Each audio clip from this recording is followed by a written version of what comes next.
America में president election को लेकर इंडिया टीवी पर हमारी नॉनस्टॉप कवरेज जारी है। अमेरिका का अगला राष्ट्रपति कौन होगा, डोनाल्ड ट्रंप या जो बाइडेन, इस पर फैसले की घड़ी आ चुकी है। अमेरिका में फिर से ट्रंप व्हाइट हाउस में जाएंगे या फिर जो बाइडेन सबसे उम्रदराज राष्ट्रपति बनने का रिकॉर्ड बनाएंगे। अमेरिका के 24 करोड़ से ज्यादा मतदाता इसका फैसला कर रहे हैं। रिपब्लिकन उम्मीदवार डोनाल्ड ट्रंप और डेमोक्रेट उम्मीदवार जो बाइडेन दोनों अपनी अपनी जीत के दावे कर रहे हैं। बाइडेन ने दावा किया कि इस बार का चुनाव डेमोक्रेट्स जीत रहे हैं, तो वहीं ट्रंप ने भी कह दिया कि जीत उन्हीं की पार्टी की होगी। लेकिन नतीजों से पहले अमेरिका में खौफ, डर देखा जा रहा है। व्हाइट हाउस के बाहर फेंसिंग की गई है। शिकागो समेत ज्यादातर इलाकों में दुकानों के बाहर लकड़ी के बोर्ड सिक्योरिटी के तौर पर लगाए गए हैं। तो आपको बता दें कि हालांकि इलेक्शन जो है वो चल रहा है, जबरदस्त तरीके से वोटिंग हो रही है, लोग अपने घरों से बाहर निकल रहे हैं, लेकिन बावजूद उसके वहां पर जो लोग हैं उनमें खौफ है। खासतौर पर जो शॉपकीपर्स हैं, मॉल ओनर्स हैं, जो जिनकी दुकानें हैं, ज़्यादातर वहां शीशे का इस्तेमाल होता है बाहर, जिस तरह से लोग देख सकते हैं कि अंदर दुकानों में क्या है। तो अब बाकायदा उन पर कार्डबोर्ड लगाए जा रहे हैं। ट्रक जो है वो पूरे लोड होकर आ रहे हैं कार्डबोर्ड से और उनकी प्लेसिंग की जा रही है ताकि नुकसान कम से कम हो। तो लोगों में बेहद खौफ है। इस बीच दोनों ही जो प्रेसिडेंट ट्रंप की बात करें जो कि रिपब्लिकन उम्मीदवार हैं, उसके अलावा डेमोक्रेट जो उम्मीदवार हैं जो बाइडेन, दोनों ही अपनी अपनी जीत का दावा कर रहे हैं। सवाल ऐसे में यह है कि अमेरिका का अगला प्रेसिडेंट कौन होगा। यह तो कुछ घंटे बाद साफ हो जाएगा, लेकिन इतना साफ है कि डेमोक्रेट और रिपब्लिकन के बीच इस बार कांटे की टक्कर है और इस टक्कर में अमेरिका में रहने वाले भारतीय मूल के मतदाताओं की काफी अहम भूमिका है। महज चंद घंटे बचे हैं जब दुनिया के सबसे पुराने लोकतंत्र का आखिरी दंगल होगा। चंद घंटों के बाद अमेरिका का अगला राष्ट्रपति चुन लिया जाएगा। मुकाबला डोनाल्ड ट्रंप और जो बाइडेन के बीच है। दोनों ने चुनाव जीतने के लिए एड़ी चोटी का जोर लगा दिया है, लेकिन जीत उसी की होगी जिसके साथ वोटर्स होंगे। एक एक वोट बहुत मायने रखता है। इस देश को बदलने की ताकत आप सबके हाथों में है। जो बाइडेन मेरे भाई हैं, मैं उन्हें बहुत पसंद करता हूं और वो अमेरिका के बहुत अच्छे राष्ट्रपति बनेंगे। पूरे चुनाव प्रचार के दौरान डेमोक्रेट और रिपब्लिकन दोनों वोटर्स को अपने खेमे में लाने की हर संभव कोशिश में जुटे रहे। अमेरिका का अगला राष्ट्रपति कौन होगा, इस फैसले में वहां रहने वाले भारतीय मूल के वोटर्स की भी अहम भूमिका होती है। तभी तो चुनाव प्रचार के दौरान रिपब्लिकन और डेमोक्रेट दोनों पार्टियां भारतीय मूल के वोटर्स को अपने साथ जोड़ने की कोशिश करती रही हैं। 16 राज्यों में भारतीय मूल के वोटर्स कुल अमेरिकी आबादी के 1% से ज्यादा हैं। खास बात यह है कि 13 लाख भारतीय उन 8 राज्यों में रहते हैं जहां कांटे का मुकाबला है। मुझे यही कहना है, थोड़ा सा वक्त निकालिए और वोट कीजिए। हम लोग जरूर जीतेंगे। मुझे लगता है हर राज्य को भी हम जीतेंगे। हम लोग पेंसिल्वेनिया जीतेंगे। हम लोग फ्लोरिडा में भी जीत दर्ज करेंगे। पेंसिल्वेनिया न्यू में भी हमारी जीत होगी। हम लोग सभी जगह जीतेंगे और हम उन्हें ऐसा सिग्नल भेजेंगे जो उन्होंने पहले कभी नहीं देखा होगा। अमेरिका में रहने वाले भारतीय समुदाय को आमतौर पर डेमोक्रेटिक पार्टी का परंपरागत वोटर माना जाता रहा है। हालांकि भारत में 2014 में हुई सत्ता परिवर्तन के बाद इसमें भी बदलाव आया है। इसकी वजह मोदी फैक्टर को बताया गया है। यूएस सेंसस ब्यूरो डाटा के आंकड़े बताते हैं कि अमेरिका में इस बार हो रहे राष्ट्रपति चुनाव में 2 करोड़ 30 लाख मतदाता ऐसे हैं जो विदेशी मूल के नागरिक हैं।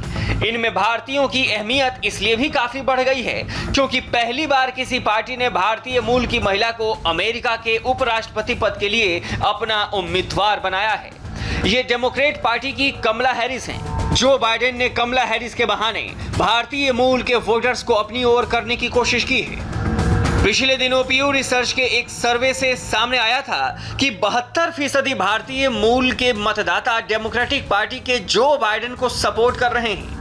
वहीं रिपब्लिकन पार्टी के राष्ट्रपति डोनाल्ड ट्रंप को 22% भारतीय अमेरिकियों का समर्थन हासिल है। ट्रंप से लेकर बाइडेन तक सबकी नजरें भारतीय मूल के वोटर्स पर टिकी हैं। पीएम मोदी ने यूएस में अब की बार ट्रंप सरकार का नारा लगाया था। ट्रंप भी गाहे बगाहे भारत के प्रति अपना प्रेम जाहिर करते आए हैं। अमेरिका के हाउडी मोदी इवेंट को कौन भूल सकता है भला, जब स्टेडियम के अंदर मोदी और ट्रंप हाथ मिलाकर लोगों का अभिवादन करते नजर आए थे। ये पूरा कार्यक्रम भारतीय मूल के लोगों के बीच हुआ था और इसमें पीएम मोदी और ट्रंप की केमिस्ट्री देखते बन रही थी। पीएम मोदी ने इस प्रोग्राम में ट्रंप को भारत का दोस्त बताया था। I present to you my friend, a friend of India, a great American president, Mr. Donald Trump.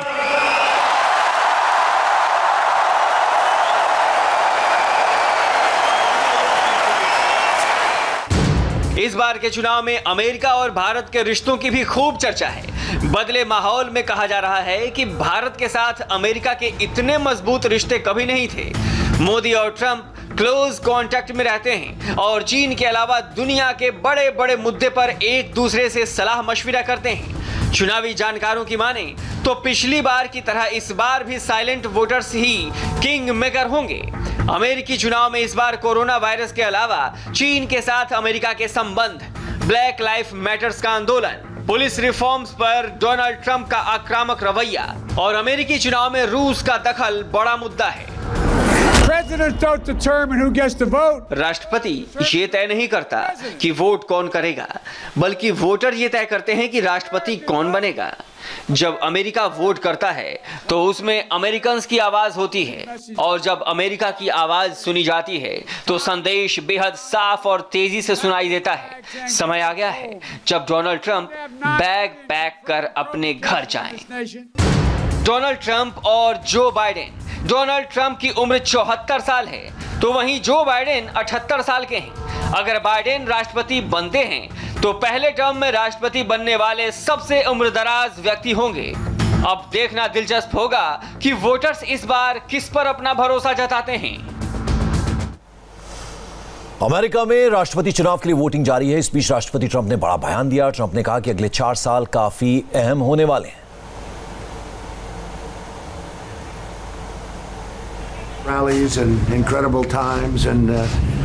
हमारी रैलियां शानदार रही। हम फ्लोरिडा, एरिजोना, टेक्सास में शानदार प्रदर्शन कर रहे हैं। आज की रात हमारे लिए यादगार होने जा रही है। इससे भी बड़ी बात यह है कि अगले 4 साल काफी अच्छे होने जा रहे हैं।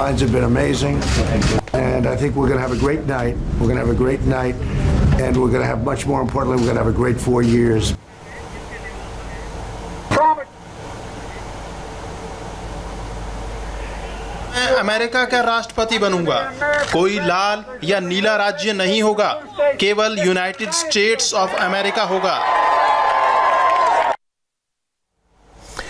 और डेमोक्रेटिक पार्टी के राष्ट्रपति उम्मीदवार जो बाइडेन कुछ देर पहले फिलाडेल्फिया में अपने समर्थकों के साथ नजर आए।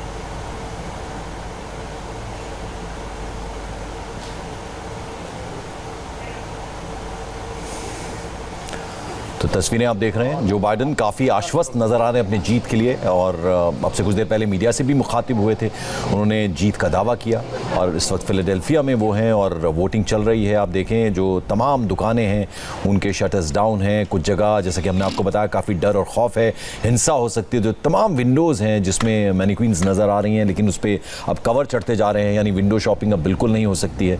तस्वीरें आप देखिए। तो अमेरिका में वोटिंग जारी है, थोड़ी देर बाद वहां काउंटिंग भी शुरू हो जाएगी। इसके साथ ही अमेरिकी प्रेसिडेंशियल इलेक्शन पर हमारी स्पेशल नॉन स्टॉप कवरेज जारी है। इस चुनाव पर और डिटेल में चर्चा के लिए हमारे साथ एक्सपर्ट्स का एलीट पैनल सीधे अमेरिका से जुड़ रहा है। सैन फ्रांसिस्को से हमारे साथ जुड़ रही हैं सॉफ्टवेयर इंजीनियर निर्मला शुक्ला, उसके अलावा foreign expert doctor Ravi Godse Pennsylvania से हमारे साथ जुड़े हैं और दिल्ली से हमारे साथ जुड़ रहे हैं foreign expert UK Devnath. Devnath साहब, सबसे पहले मैं आप ही के पास आना चाहूँगा। अभी पहले वो स्थिति ये थी भारत की कि भारत अमेरिका की तरफ ऊपर देखता था, लेकिन अब भारत उस स्थिति में है जब हम कंधे से कंधा मिलाकर किसी भी बड़ी ताकत के साथ चलते हैं। तो ऐसे में क्या फर्क पड़ता है अगर ट्रंप दोबारा जीत कर आते हैं या फिर बाइडेन जो है वो राष्ट्रपति बनते हैं?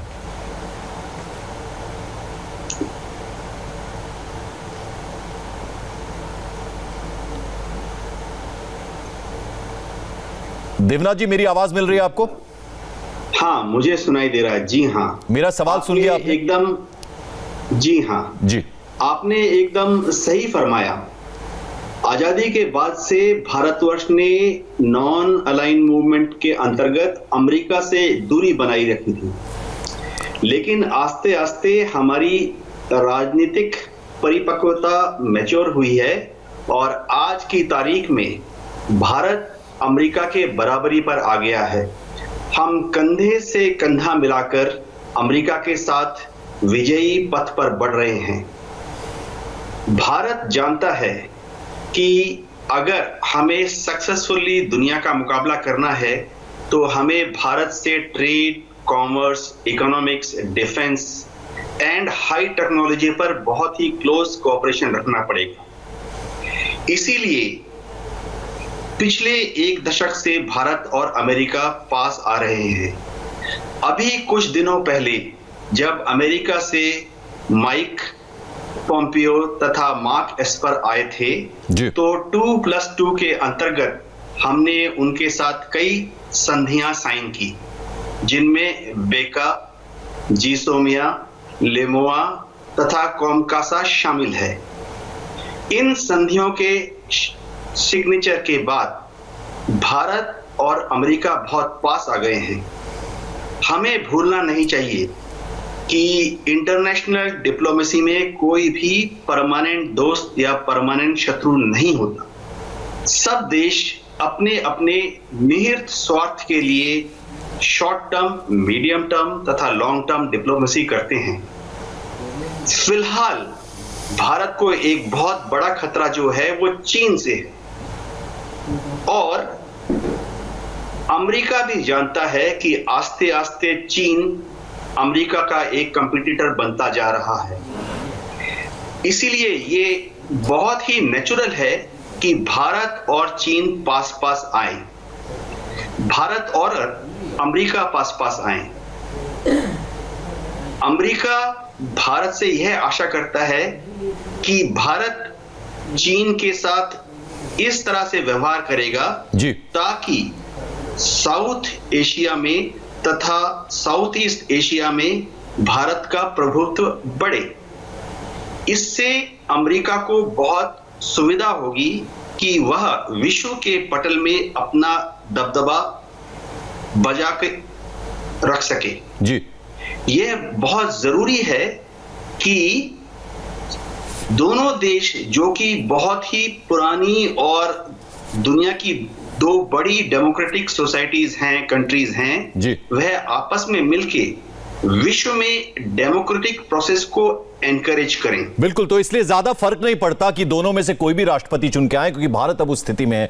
डॉक्टर रवि, आपके पास मैं आना चाहूंगा, चूंकि आप वहां पर हैं और ग्राउंड रियलिटीज को बहुत बेहतर समझते हैं। लेकिन इस बार इंटरेस्टिंग इसलिए भी ये चुनाव हो गए कि पोस्टल बैलेट से बहुत हद तक चुनाव हुआ है, तो ऐसे में बहुत सीक्रेट वोटिंग एक तरह से हुई, क्योंकि जब आप खुद वोट करने के लिए आते हैं तो एक वो बस सा रहता है, पता चलता है कि किसकी लहर चल रही है। इस बार सीक्रेट वोटिंग जो है वो एक पहेली बनकर ये चुनाव उभरा है। देखो, हमारे पास हमेशा से सीक्रेट वोटिंग ही था। मतलब मेरा बच्चा 8 साल का था जी, उसके स्कूल में वो टाइम इलेक्शन चल रहा था, तो बच्चों के लिए उन्होंने मॉक वोटिंग लिया था। तो उसको पूछा, क्या बेटे किसको वोट दिया? वो बोला, is nobody's business how I think how I vote. ऐसे अमेरिकन सोचते हैं, 8 साल के बच्चे भी, यू नो। तो मैं देखो डॉक्टर हूँ, फिल्म मेकर भी हूँ, तो अमेरिकन बच्चे जो भारतीय मूल के हैं उनके ऊपर मेरे कई मतलब वो बहुत अलग से सोचते हैं। मेरे बच्चे 4 साल के थे तब मैंने पूछा था, आपको स्विट्जरलैंड जाना है क्या? बोले, who wants to go to that stupid country, where is it? तो बोला, ये पक्के अमेरिकन है। देखो, ये सीक्रेट वोटिंग तो पहले से ही थी। मैं क्विकली चाइना के बारे में कहूंगा, क्योंकि 1980 में जब रोनाल्ड रेगन सिलेक्ट हुए थे, वो सिलेक्ट होने के 2 दिन बाद ईरान ने वो जो हम लोग के होस्टेजेस थे वो छोड़ दिए थे। देखो, अगर चीन और इंडिया का कुछ झमेला हो गया तो मेरे ख्याल से डेमोक्रेट लोग कुछ टेलीप्रॉम्प्टर पे स्पीच डाल के पढ़ देंगे। चाइना को भी ऐसा लगना चाहिए ना कि जो व्हाइट हाउस में बैठा आदमी उनको लगा थोड़ा पागल है, तो डर जाएंगे ना वो लोग, ये क्या करेगा अब कोई भरोसा नहीं है उनको। हील कीप देम गेसिंग।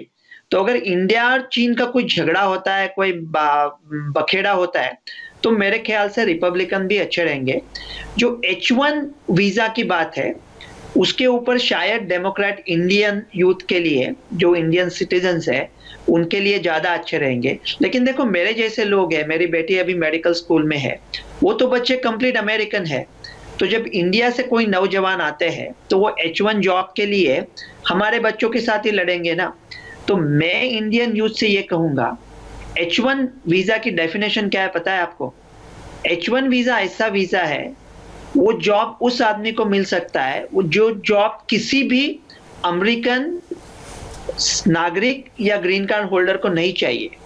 बोला हमारी संस्कृति क्या है, हमारी सभ्यता क्या है, और इतने सारे उपलब्धियों के बावजूद हमारी सोच और हमारी महत्वाकांक्षा क्या है। हम क्यों ऐसे जॉब के लिए लड़ रहे हैं कि जो किसी भी अमेरिकन नागरिक को नहीं चाहिए।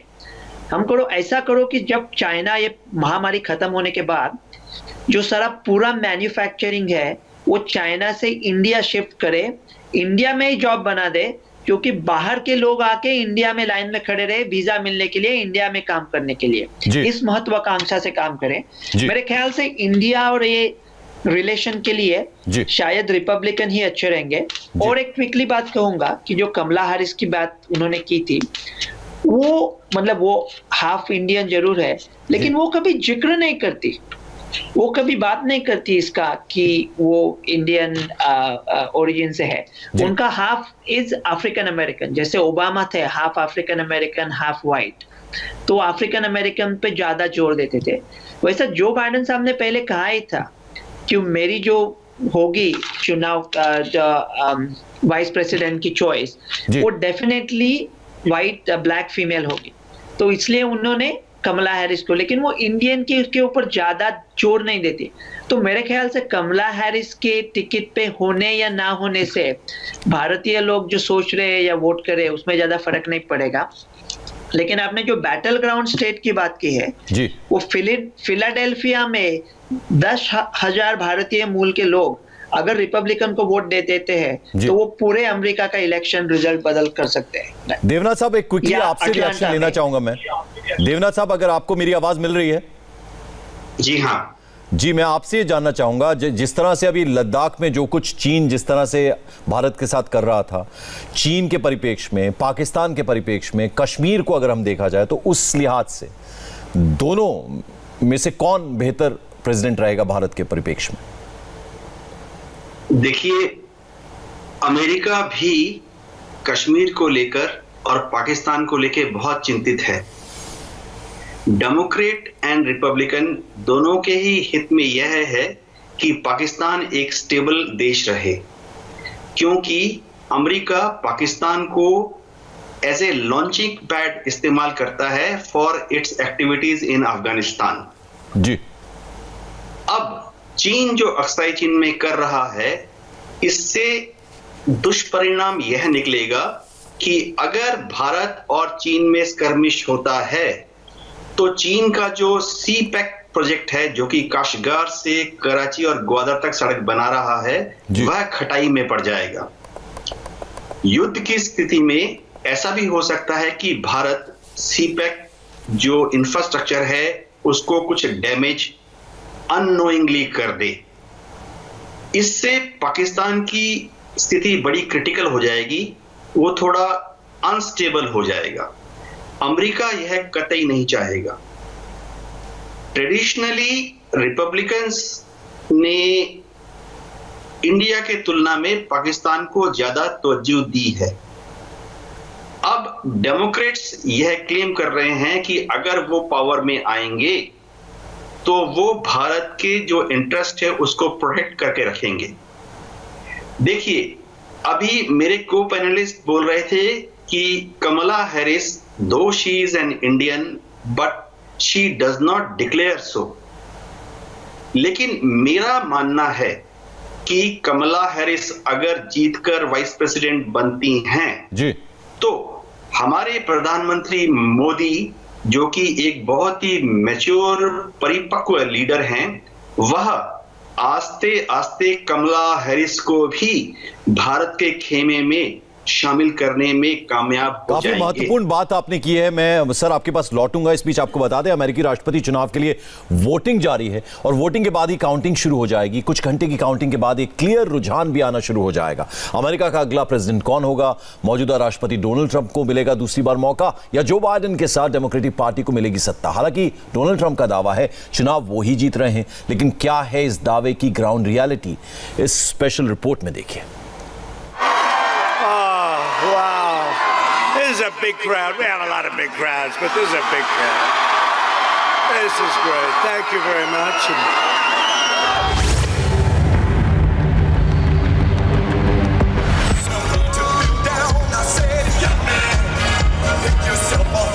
अमेरिका के बीच चुनावी रण में इस पार या उस पार की लड़ाई में डोनाल्ड ट्रंप का अंदाज कुछ ऐसा बना रहा। अपनी सियासी छवि के मुताबिक मंच पर बिंदास, बेपरवाह और अक्सर बेबाक।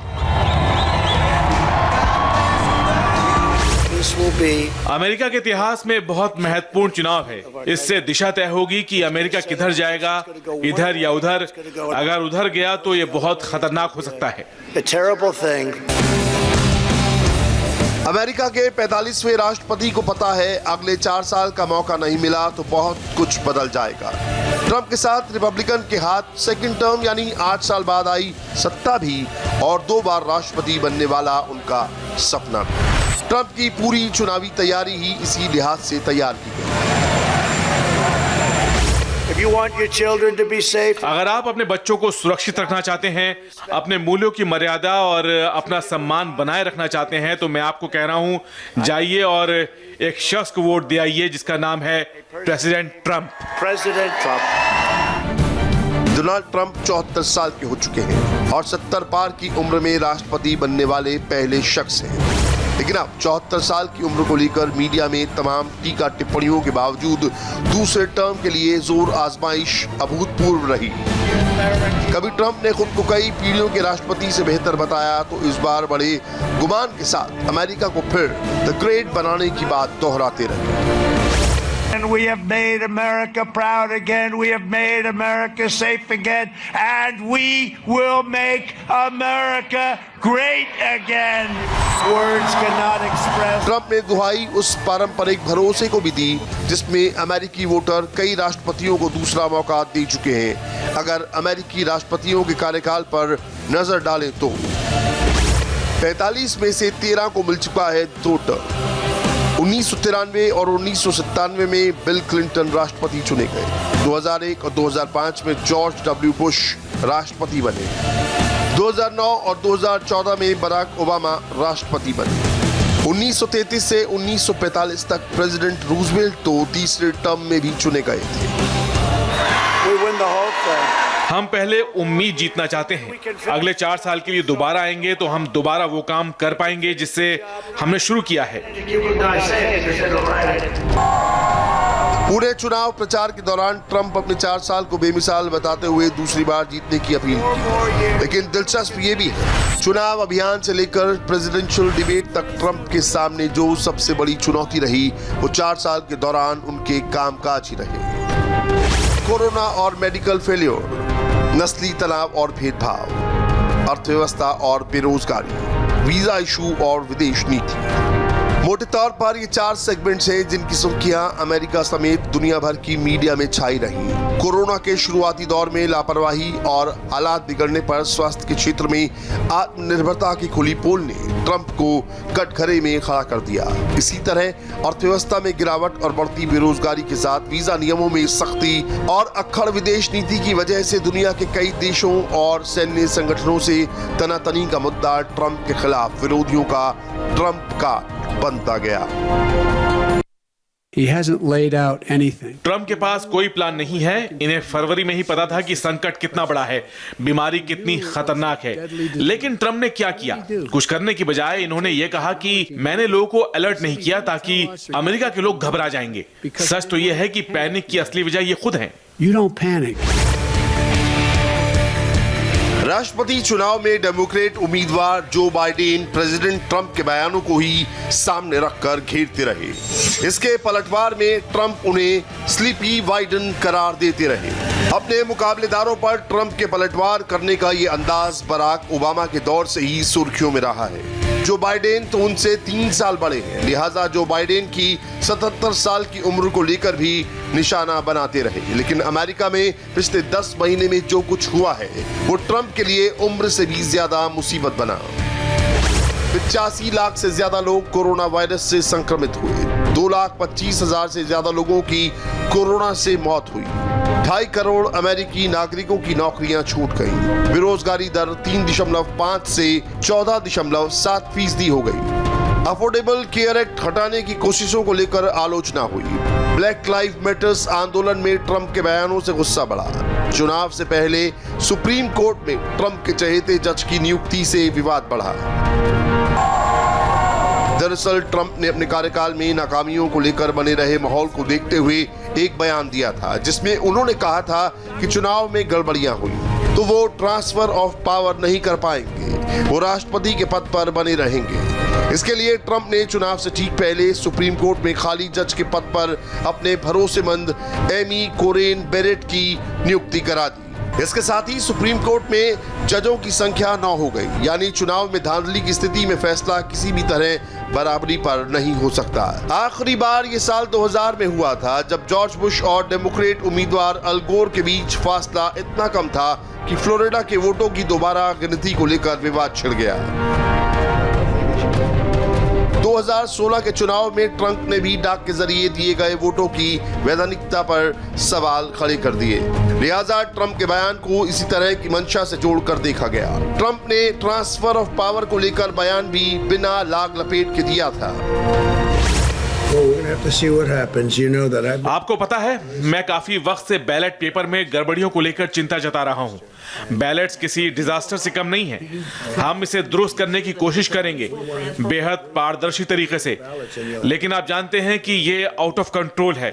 ये डेमोक्रेट्स को खूब पता है। अगर ऐसा हुआ तो ये सत्ता का हस्तांतरण नहीं हो पाएगा और ये मेरे साथ जारी रहेगा। ट्रंप के इस बयान के बाद अमेरिकी चुनाव में जबरदस्त गुटबंदी हुई। समर्थकों के हथियार जमा करने की खबरों के बीच हिंसा की आशंका जताई गई। अमेरिका के 2 पूर्व अटॉर्नी जनरल ने तो यहां तक चेतावनी दे दी, चुनावी नतीजों को कबूल नहीं करने का अंजाम गंभीर हो सकता है। ऐसी आशंकाओं के बीच चुनाव प्रचार से लेकर वोटिंग तक कुछ मुद्दे और भी चर्चा में रहे। इसमें बड़ा हिस्सा ट्रंप के चुनावी वादों का था, जिसके साथ अमेरिका को प्लान तो है अमेरिका को उबारने का, लेकिन विश्वसनीयता सवाल भी सुर्खियों में बना रहा। 2020 के अंत तक कोरोना वैक्सीन ले आएंगे, 2021 तक आगे की महामारी से बचाव के उपाय कर लेंगे, चीन पर निर्भरता खत्म कर अमेरिका को मैन्युफैक्चरिंग सुपर पावर बनाएंगे, कम प्रीमियम पर हेल्थ केयर इंश्योरेंस मुहैया कराएंगे, अवैध प्रवासियों को सभी वेलफेयर फंड की सुविधा से वंचित करेंगे, कम वेतन वाले विदेशियों के बदले अमेरिकियों को नौकरी से निकालने पर प्रतिबंध लगाएंगे, अमेरिकी हितों को नुकसान करने वाले आतंकी संगठनों पर सख्त कार्रवाई करेंगे, दूसरे देशों में युद्धरत सैनिकों को वापस बुलाएंगे। मिडिल ईस्ट में बिना किसी हिंसा के शांति हमने बनाए रखने में मदद की है। कोई खून नहीं बहा। यूएई समेत 3 देशों ने शांति समझौता मंजूर किया। सूडान समेत और भी तमाम देश हैं जो इस रास्ते पर हैं। इनकी तादाद 10 से भी ज्यादा है। ट्रंप ने अपने कार्यकाल की उपलब्धियां तो गिना दी, मगर इस बार 2 चीजें दिलचस्प हुई। पिछले कुछ सालों के ट्रेंड के मुताबिक रिपब्लिकन के बाद डेमोक्रेट्स को जिस तरह सत्ता मिलती आई है, चुनावी सर्वेक्षणों में वैसी ही लहर दिखाई दी। दूसरी बात है, पूरे अमेरिका में रिकॉर्ड वोटिंग, जो वोटिंग सेंटर से लेकर पोस्टल बैलेट्स में भी देखी गई। ट्रंप का दावा है ये पूरा उत्साह उन्हें दोबारा राष्ट्रपति बनाने के लिए दिखा। तो अमेरिका के इस इलेक्शन पर पूरी दुनिया की निगाहें हैं। इसकी वजह यह है कि प्रेसिडेंशियल इलेक्शन में इस बार जैसा माहौल अमेरिका में देखा गया, वैसा पहले कभी नहीं देखा गया। अमेरिका में पॉलिटिकल वायलेंस की आशंका जताई जा रही है। सिर्फ आशंका ही नहीं, लोगों को लग रहा है कि अगर रिजल्ट ट्रंप के खिलाफ जाते हैं तो हो सकता है कि अमेरिका में सड़कों पर खून बहे, अमेरिका में हिंसा हो, लोगों को तोड़फोड़ और लूटपाट की आशंका है। लोग इतने डरे हुए हैं कि अपनी दुकानों को बंद कर रहे हैं। ज्यादातर शोरूम्स और मॉल में बाहरी दीवार तो शीशे की होती है। शहर में तोड़फोड़ होती है तो सबसे पहले दुकानों पर हमला होता है। लोग शीशे तोड़कर लूटपाट शुरू कर देते हैं। इसलिए लोगों ने ऐसे हालात से निपटने की पूरी तैयारी शुरू कर दी है। तस्वीरों में आप देख सकते हैं न्यूयॉर्क के मशहूर 5th एवेन्यू और मैनहट्टन जैसे दुनिया के सबसे मशहूर मार्केट्स में जो शॉपकीपर्स हैं, उन्होंने अपनी दुकानों के बाहर प्लाईवुड के मोटे मोटे बोर्ड लगवा लिए जिससे ग्लास को नुकसान होने से बचाया जा सके। दुकानों के ज्यादातर ज़्यादातर सामान को गोडाउन में रखवा दिया गया है। विंडो शॉपिंग बंद है, दुकानों में जितने शीशे लगे हैं सबको लकड़ियों से ढका जा रहा है। ये तस्वीरें सिर्फ न्यूयॉर्क से नहीं आई हैं, न्यूयॉर्क के अलावा कैलिफोर्निया, बेवर्ली हिल्स, हर जगह दुकानदारों में खौफ का यही हाल है। कुछ महीने पहले अश्वेत नागरिक जॉर्ज फ्लॉयड की पुलिस की पिटाई से जिस हालत में मौत हुई थी, उसके बाद भी अमेरिका के शहरों में दंगे भड़के थे। उस दौरान जो लूटपाट हुई थी, लोग उसे अभी तक भूले नहीं हैं। इसलिए एहतियातन दुकानदारों ने इस बार भी प्रिकॉशन लेना बेहतर समझा है। तस्वीरें देख रहे हैं आप, एक तरफ वोटिंग चल रही है और अब लगभग 4:30 बजे शाम का वक्त है और 9 बजे तक वोटिंग होनी है, यानी कुछ ही घंटे बचे हैं। काउंटिंग भी अब कुछ ही देर में शुरू हो जाएगी। कुछ क्लियर पोजीशन शाम होते होते आएगी ज़रूर। हमारे साथ दो खास मेहमान हैं। डॉक्टर रवि गोडसे हैं, जाने माने फिजिशियन हैं, फिल्म मेकर हैं, अमेरिका से हमारे साथ जुड़े हैं। उसके अलावा यूके देवनाथ साहब फॉरेन एक्सपर्ट हैं, इंडिया से हमारे साथ हैं। रवि गोडसे साहब, ये जो डर, ये जो खौफ की तस्वीरें आ रही हैं, हम देख रहे हैं कि तमाम जो शॉप्स हैं, मॉल्स हैं, उनके जो बाहर विंडोज़ होती हैं शीशे की, उसको ढका जा रहा है। ये डर और खौफ क्यों है? क्योंकि ऐसी आशंका जताई जा रही है, कुछ सूत्रों के हवाले से खबर आ रही है, कुछ मीडिया के हवाले से खबरें आ रही हैं कि हिंसा हो सकती है। ये डर है तमाम लोगों में वहाँ। देखो, पहली बात है कि मेरे ख्याल से अगर इलेक्शन एकदम वन साइडेड हो गया, जो भी जीतता है, तो फिर हिंसा होने का कोई संभव ही नहीं है। वो सब ठीक हो जाएगा। और हिंसा कब होगी? जब आज रात को कुछ हो गया तो। लेकिन ये मेल इन बैलेट की वजह से वो आराम से 1, 2, 3 दिन में आएगा, तब लोगों के दिमाग भी ठंडे हो जाएंगे। हमारी डेमोक्रेसी की ट्रेडिशन ब्रिटिश लोगों से चलती आई है। वो बहुत, देखो, यहाँ पे जो अभी सब कमेंटेटर्स होते हैं, उनके यूएस हिस्ट्री के बारे में कुछ पता नहीं होता, कुछ भी बकते रहते हैं, उनको कुछ 1-2 चीज भी मालूम नहीं। 1876 में ऐसा एक इलेक्शन हुआ था कि डेमोक्रेट थे सैमुअल टिल्डन, वो जीत गए थे, और रुदरफर्ड हेज थे रिपब्लिकन, वो हारे थे। लेकिन फिर भी कुछ वोट्स में गफला हो गया, तो टिल्डन साहब हेज साहब को बोले, ठीक है यार, कहाँ झगड़ा करते हैं, आप बनो राष्ट्रपति, मैं नहीं बनता। तो मतलब वो जीतने के बाद भी टिल्डन साहब ने छोड़ दिया था। तो हमारे यूएस में ऐसा कोई आर्म्ड इंसरेक्शन ऐसा कुछ होगा नहीं। और जैसा रिपब्लिकन ट्रम्प हमेशा कहते हैं, वो थोड़े शायद जोर दे के कहते हैं, लेकिन वो भी सोच देने वाली बात है कि ये सोच, जब दंगा होता है सब बुरा होता है। देखो, जो सब ब्लैक लाइव मैटर वगैरह, ये दुकानदार भी बेचारे उनके साथ है ब्लैक लाइव मैटर के, लेकिन वो बेचारे दुकानदारों की क्या गलती थी? उनके सब दुकान लूट गए। वो ये सब जो होता है, जैसा प्रेसिडेंट कहते हैं, इतनी देर कहना नहीं चाहिए, जैसा जो बाइडेन कहते हैं कि there is nothing like a blue city and a red city, it's all American city. But what does this mean? इसके मतलब क्या है?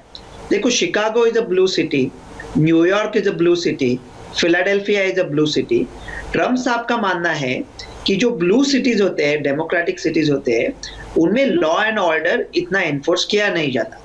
अमेरिका का सबसे पहला ये है कि प्रॉपर्टी इज प्राइम, जिसको प्रॉपर्टी को बचाना है। ये सो जब उसका वो डिफेंस चल रहा है, प्लाईवुड के बोर्ड्स लगा रहे हैं, अगर वो प्लाईवुड के बोर्ड्स वगैरह सब लगा रहे हैं, तो मेरे ख्याल से उनका मानना ये होगा कि डेमोक्रेट्स हार रहे हैं। इसलिए उन्होंने वो, क्योंकि दो तरफ के फाइटिंग होते हैं ना, जो एक्स्ट्रा राइट विंग है, जो जिनको कई डेमोक्रेट लोग व्हाइट सुप्रीमेसिस्ट बोलते हैं जी, और जो लेफ्ट विंग है वो एंटीफा या और ब्लैक लाइव मैटर, वो पूरे अमेरिका की जनता की सिंपैथी ब्लैक लाइव्स मैटर के साथ है।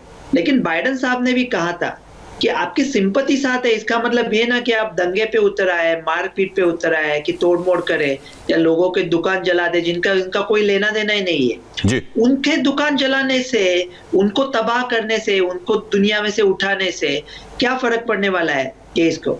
तो मेरे ख्याल से इतना कोई बड़ा मारपीट कुछ होगी नहीं, क्योंकि बड़ी मैच्योर डेमोक्रेसी है। और ये भी निर्भर करता है कि जो हारने वाली पार्टी है वो किस ग्रेस से हारती है।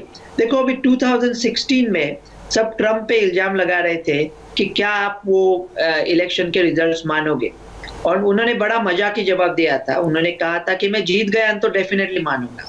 तो मतलब this is a very good sense of humour.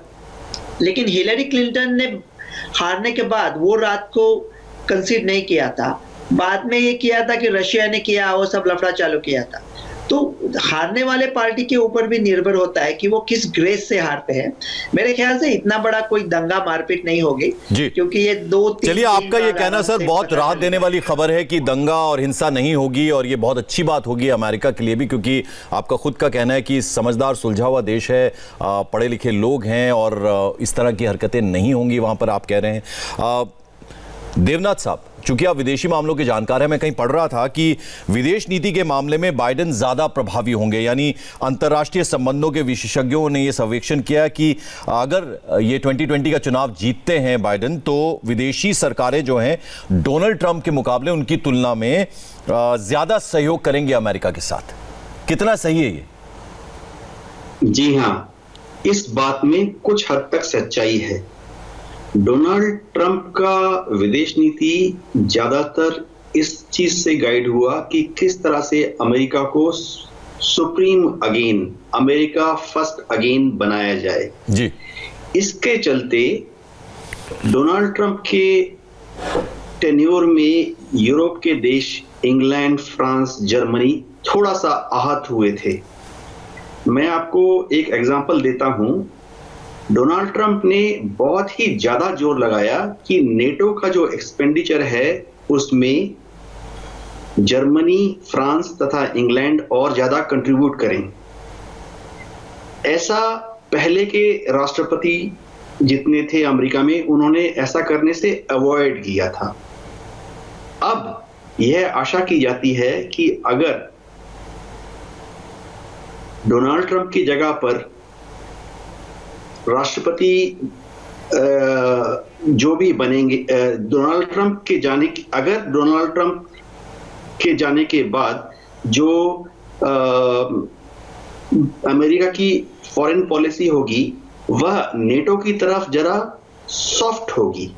It will not be directed by the personality of the president, it will be directed by needs of America. America को अभी क्या चाहिए?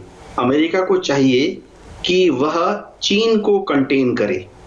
उनके फॉरेन पॉलिसी में अमेरिका चाहता है कि Russia का जो है इन्फ्लुएंस वो कम हो जाए जी।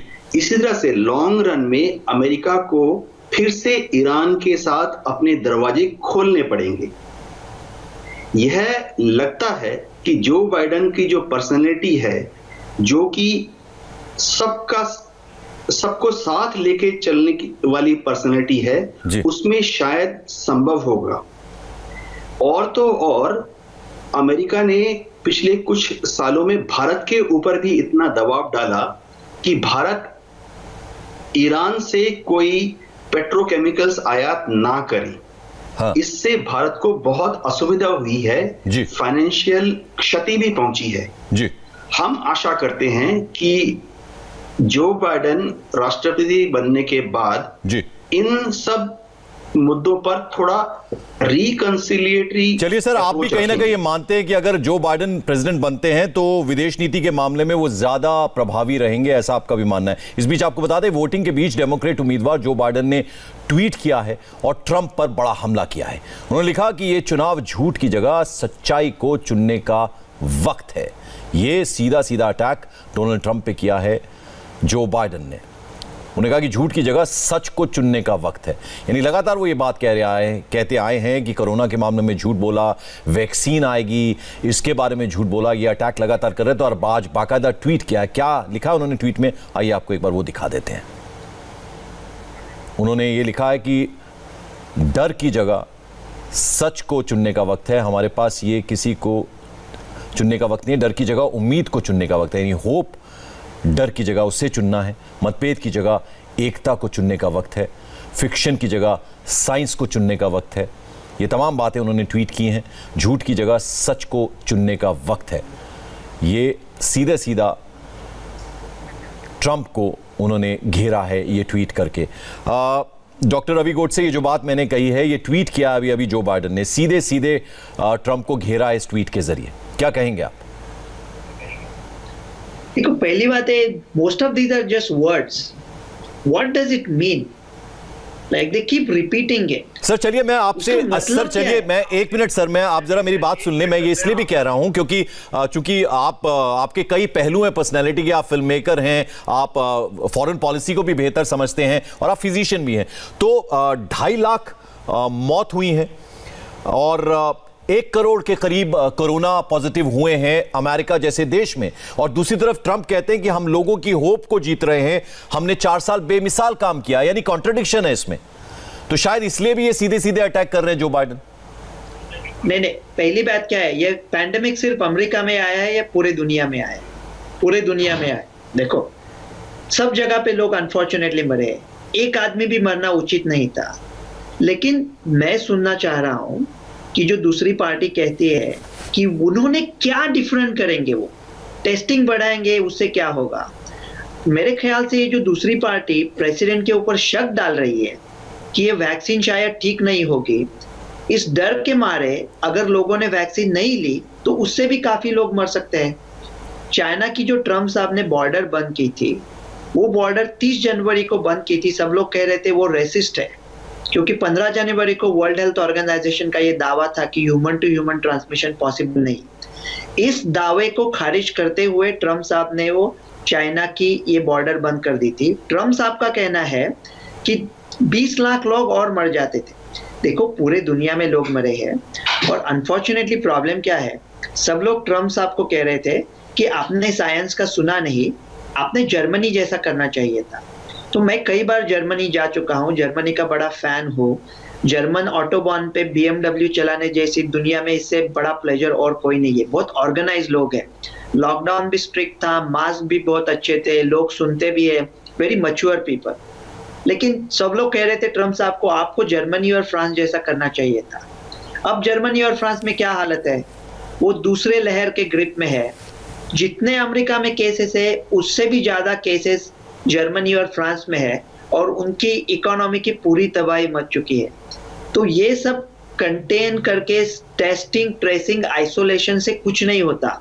अगर ट्रम्प साहब की जगह पे दूसरा कोई होता तो मेरे ख्याल से कोई भी डिफरेंस नहीं पड़ता था। और देखो ट्रम्प साहब जो कहते हैं कि these people are like just empty words. भाई देखो अगर बाइडेन साहब जीत गए तो मैं उनके पूरे 4 साल में उनके साथ रहूंगा, उनको सपोर्ट करूंगा। लेकिन अभी जो कहते हैं ना कि ब्लैक लोगों पे जो अत्याचार होते हैं उसके लिए उनको कुछ करना चाहिए, ये करेंगे वो करेंगे। ट्रम्प साहब पूछते हैं 2008 से 2016 तक 8 साल बाइडेन साहब वाइस प्रेसिडेंट थे, उनका प्रेसिडेंट एक अफ्रीकन अमेरिकन लड़का था, बराक ओबामा जी थे। वो ये 8 साल में उन्होंने कुछ कर नहीं दिखाया, वो अभी क्या करेंगे? वो उनको जब इनकी बड़ी आइडिया है उनके पास, इतने तरीके हैं उनके पास, तो पहले 47 इयर्स में क्यों नहीं किए उन्होंने? वो 8 साल अभी वो वाइस प्रेसिडेंट थे, ये इतने अच्छे आइडिया है, तरकीब है, क्यों नहीं की वो 8 साल?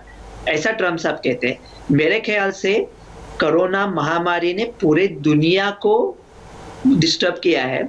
इंडिया में देखो क्या हो रहा है, मतलब पाकिस्तान तो इंडिया से थोड़ा अच्छा कर रहा है, चाइना में क्या हो रहा है किसी को पता ही नहीं है, यूरोप में भी बड़ी भारी भक्कम तरीके से आया है। तो ये कैसा कोई कह सकता है कि ट्रम्प साहब की गलती से हुआ है? एक बात जरूर है कि ट्रम्प साहब कह सकते थे कि मास्क डालो, क्योंकि मास्क का डबल पॉइंट कंट्रोल स्टडी नहीं, फिर भी मास्क का वेरी इजी। वो एक बात वो अच्छी और जरूर कर सकते थे कि आप सब लोग मास्क डालो। अगर ये रिपब्लिकन ने ये पैसा नहीं दिया होता ये वैक्सीन को, वार्प स्पीड को, तो वैक्सीन आने की कोई कतई गुंजाइश ही नहीं थी 2-3 साल तक। अभी मेरे ख्याल से वैक्सीन अगले हफ्ते आ जाएगी, आप वर्क स्मार्ट कर लो, 3 वैक्सीन आएगी। जी देवनाथ साहब, आपसे मैं जानना चाहूंगा, एज वैसे 74 साल के ट्रम्प साहब भी हैं, लेकिन जो बाइडेन 78 साल के, हालांकि वो उम्र को झुटलाते हुए नजर आते हैं जब वो एक तरह से भागते हुए वो मंच पर आते हैं, तो एज भी कुछ फैक्टर होता है क्या? और दूसरी चीज ये कि आपका जो पुराना काम होता है वो आपके लिए सर्टिफिकेट का काम करता है, तो जब 8 साल जब ओबामा साहब प्रेसिडेंट थे, उनके टेन्योर में वाइस प्रेसिडेंट थे वो, तो किस तरह का काम उन्होंने अपने वक्त में किया है, तो क्या वो भी कहीं ना कहीं उनके लिए फायदेमंद या नुकसानदायक हो सकता है? जी हाँ, ओबामा के समय पर जब जो बाइडेन वाइस प्रेसिडेंट थे वो डेफिनेटली कम उम्र में थे, तो थोड़ा ज्यादा अलर्ट, फुल ऑफ एनर्जी लगते थे। अब with age he looks a little mellowed down, लेकिन मैं आपको बताता हूं कि अमेरिका का राष्ट्रपति का जो पद है उसकी जो गरिमा है उसमें थोड़ा मैच्योर होने पर एक एडवांटेज है। वह एडवांटेज यह है कि जो सीनियर सिटीजन होते हैं वह अमेरिका के राष्ट्रपति को तवज्जो देंगे। दुनिया के दूसरे देशों में भी यह ट्रेंड है कि जो देश के नेता होते हैं वह एज ग्रुप 70 प्लस ही ज्यादातर होते हैं जी। ऐसा सिर्फ यूरोप में देखा जा रहा है कि हम देश के प्रधानमंत्री यूरोप में जो हैं या उनके जो प्रेसिडेंट हैं उनकी एज ब्रैकेट 40 से 55 के बीच में है, लेकिन यह ट्रेंड सिर्फ यूरोप में है। जो बाइडेन जिस दिन अमेरिका के राष्ट्रपति बन जाएंगे आप देखना कि उनके व्यक्तिगत चाल ढाल, बोलने का तरीका, एनर्जी लेवल तुरंत 1, 2, 5 या 10% बढ़ जाएगा। यह तो हम भारत में भी देख चुके हैं कि सत्ता का आनंद भोगने के बाद सारे राजनेता पहले के मुकाबले थोड़ा ज्यादा रिष्ट पुष्ट तथा अलर्ट और चुस्त दिखने लगते हैं। सर मेरे सवाल का जो दूसरा हिस्सा था, नॉट ए फैक्टर। जी, जो मेरे सवाल का दूसरा हिस्सा था सर कि आपका काम ही आपका सर्टिफिकेट होता है, तो एज अ वाइस प्रेसिडेंट जो उनका काम रहा वो कितना उनके लिए फायदेमंद या नुकसानदायक हो सकता है? कई लोग कहेंगे कि as a vice president Joe Biden का काम इतना उज्ज्वलित नहीं था, लेकिन ऐसा नहीं है।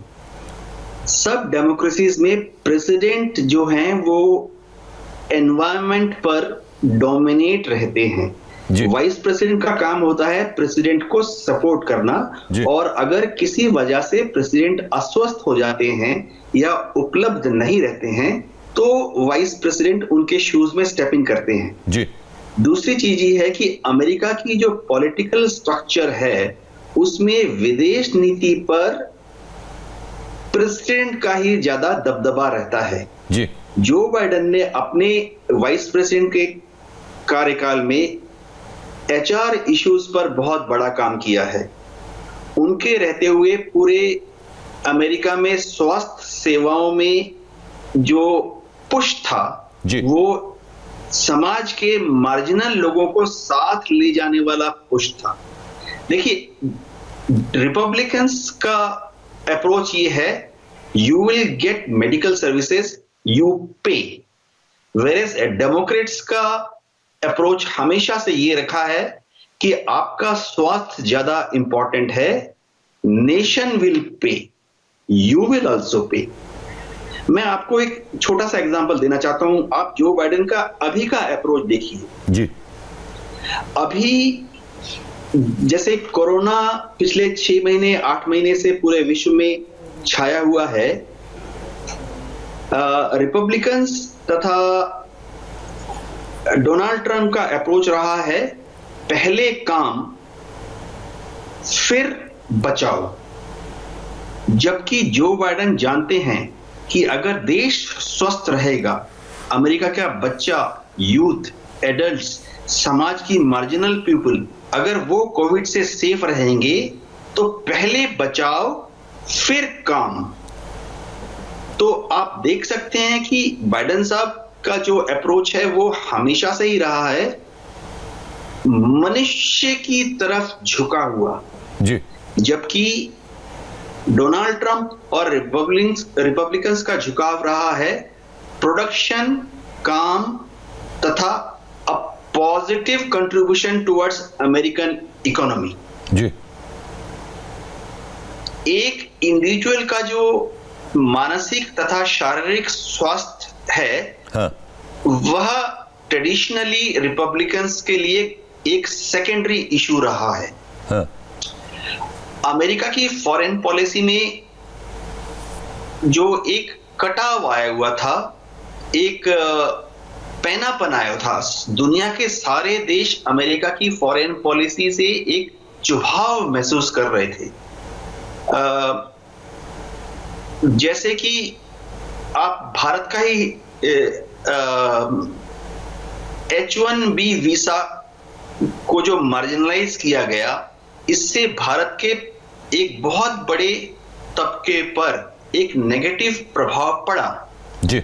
भारत में जो बच्चे IIT से निकल रहे हैं, उनका एक सपना होता है कि एक दिन वो एज ए स्टूडेंट अमेरिका में जाएंगे, हायर स्टडीज करेंगे, H-1B वीजा उनको आसानी से मिल जाएगा तथा they will apply for green card, they will become US citizen. यह सपना भारत वर्ष के लिए भी बहुत अच्छा है, क्योंकि पिछले 30-40 साल में अमेरिका में काफी भारत के लोग जो सेटल हो गए, वहां H-1B वीजा लेकर गए, ग्रीन कार्ड होल्डर बनकर अमेरिका के सिटीजन बन गए। उन्होंने भारत का दबदबा, भारत की शोहरत और भारत की इज्जत अमेरिका में बढ़ाई है। जिस तरह से इजराइल के ज्यूज का अमेरिका में एक क्लाउट है जी, यानी उनका एक दबदबा है अमेरिका में जी, इसी तरह से भारतवर्ष के जो लोग अमेरिका में सेटल हो गए हैं जी, उनका इन्फ्लुएंस आस्ते आस्ते अमेरिका में बढ़ रहा है। तो इसलिए वो भी काफी हद तक निर्णायक साबित होंगे सर इस बार की वोटिंग में, जैसा कि हमारे तमाम पैनलिस्ट कर रहे हैं। डॉक्टर रवि साहब, आपके पास आना चाहूंगा। फिल्म मेकर आप हैं, तो समाज में क्या कुछ हो रहा है, देश में क्या कुछ हो रहा है, उस पर पैनी नजर आपकी रहती है। तो उस लिहाज से मैं आपसे पूछना चाहूंगा, जॉर्ज फ्लॉयड की जिस सर्कमस्टेंसेस में मौत हुई, उसके बाद जो हिंसा भड़की अमेरिका में, ब्लैक्स खासे नाराज थे ट्रंप से। तो ऐसे में चूंकि अब पोस्टल बैलेट भी हो रहा है, तो जो बड़ी संख्या में ब्लैक्स थे वो नहीं आते थे वोट देने के लिए, उन्होंने भी वोटिंग किया है, और जो माइनॉरिटीज हैं उन्होंने भी वोट किया है। तो ये कहीं ना कहीं नेगेटिव हो सकता है डोनाल्ड ट्रंप के लिए। देखो, माइनॉरिटीज तो टिपिकली ट्रेडिशनली डेमोक्रेटिक वोट करते हैं। जॉर्ज फ्लॉयड के साथ वो हुआ, वो बहुत बुरा हुआ, सबका हृदय टूटता है वो सुनकर। डोनाल्ड ट्रंप साहब का या रिपब्लिकन साहब का कहना इतना ही था कि जो जॉर्ज फ्लॉयड की मेमोरी है, जिसकी वो याद है, उसको आप खारिज मत करें कुछ मारपीट या कुछ जला के। Law and order should be first. और ये जो अभी कहते हैं ना, जो माइनॉरिटी वोटर्स है, जो हिस्पैनिक है, अफ्रीकन अमेरिकन है, वो लोगों को भी ये चाहिए ना, प्रॉस्पेरिटी चाहिए, टैक्सेस कम चाहिए। वो लोगों से कोई गवर्नमेंट से हैंड आउट नहीं चाहिए। वो लोग कहते हैं अगर वो प्रॉस्परस होते हैं तो वो क्यों मांगे गवर्नमेंट से ले ले, कुछ फूड स्टैंप ले ले। अगर वो खुद के बिजनेस बनाते हैं, वो ट्रेडिशनल ब्लैक कॉलेजेस को प्रेसिडेंट ट्रंप ने बड़ा सपोर्ट किया था। प्रेसिडेंट ट्रंप ने एक अपॉर्चुनिटी जोन बनाए हैं अफ्रीकन अमेरिकन लोगों के लिए। अभी तो कह रहे हैं कि अफ्रीकन अमेरिकन यंग जवान जो है, मेल्स है, जो पुरुष लोग हैं, वो ट्रंप साहब की तरफ झुक रहे हैं, और शायद 20 या 22% लोग ट्रंप साहब को वोट कर रहे हैं जी। हिस्पैनिक कम्युनिटी जो है फ्लोरिडा में, वो तो कह रहे थे कि एक पोल में 67% people are trending for Trump. अभी मैं एक दो मुद्दे की क्विकली बात करूंगा जो H-1B ये कह रहे थे अब दिल्ली से। देखो, अगर अमेरिका का जब इकोनॉमी जब से जोर से चल रहा था, तो मैं भी खुद इमिग्रेंट करके आया था, अभी अमेरिकन नागरिक बन गया हो। अमेरिका तो पहले से ही तलाश रही है टैलेंट की, पूरे दुनिया से आए। लेकिन जब अमेरिकन लोगों के पास जॉब नहीं है, तो वो कहाँ से H-1B बाहर के देश के लोगों के ला के देंगे। अगर भारत में कोई जॉब्स नहीं है, तो क्या भारतीय लोग ये पसंद करेंगे कि बांग्लादेश के यूथ, उनके सपने हैं इसलिए बांग्लादेश के यूथ लाके उनको भारत में जॉब दे दे, जब भारतीय लड़कों को, नौजवानों को नौकरी नहीं है? ये तो संभव नहीं है। सर, बहुत इंपॉर्टेंट बात आप कह रहे हैं। आप हमारे साथ बने रहेंगे सर, मैं ब्रेक के बाद वापस लौटूंगा। एक ब्रेक लेना मेरी मजबूरी है, आप बने रहे हमारे साथ। और यूके देवनाथ साहब, आप हमारे साथ जुड़े, बहुत बहुत शुक्रिया। आपने बहुत इंपॉर्टेंट इंफॉर्मेशन दी इस प्रेसिडेंट इलेक्शन के बारे में। बहुत बहुत शुक्रिया आपका हमारे साथ जुड़ने के लिए। तो जबरदस्त तरीके से इस वक्त मतदान हो रहा है अमेरिका में प्रेसिडेंट इलेक्शन के लिए, और कांटे की टक्कर है डेमोक्रेट उम्मीदवार जो बाइडेन और रिपब्लिकन उम्मीदवार प्रेसिडेंट ट्रंप के बीच में। और वोटिंग तो हो ही रही है, साथ ही साथ काउंटिंग भी शुरू हो जाएगी। तो जैसे जैसे रुझान नतीजे आएंगे तो हम आपको बताएंगे। इस बड़ी खबर पर हम बने हुए